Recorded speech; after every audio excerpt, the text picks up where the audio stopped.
ఎప్పుడైనా ఈ విషయం గురించి ఆలోచించారా? అసలు మన బ్రెయిన్ ఎందుకు అన్ని విషయాలను గుర్తుంచుకోదు అని? కొన్ని విషయాలను మాత్రమే గుర్తుంచుకుంటుంది, మరికొన్ని విషయాలను త్వరగా మర్చిపోతుంది. దీని వెనకాల ఉన్న సైన్స్ ఏంటో మనం ఇప్పుడు తెలుసుకుందాం.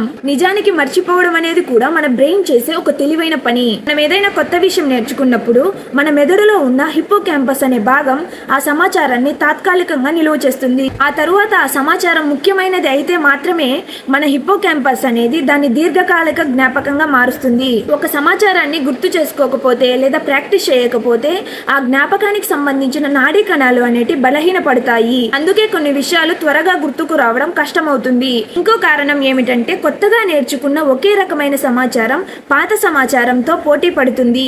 దీన్ని ఇంటర్ఫీరెన్స్ అంటారు. అందువల్ల పాత సమాచారం గుర్తుకు రావడం కష్టమవుతుంది. కాబట్టి ఒకటి చదివిన తరువాత లేదా ఒక విషయం గురించి నేర్చుకున్నప్పుడు దాని గురించి రివిజన్ చేయడం, అదే విధంగా మళ్ళీ మళ్ళీ గుర్తు తెచ్చుకోవడం చాలా ముఖ్యం. ఉంచుకోండి, మన బ్రెయిన్ అనేది అన్ని విషయాలను గుర్తు పెట్టుకోలేదు, కానీ మీకు అవసరమైన సమాచారానికి ఎక్కువ ప్రాధాన్యత ఇస్తుంది.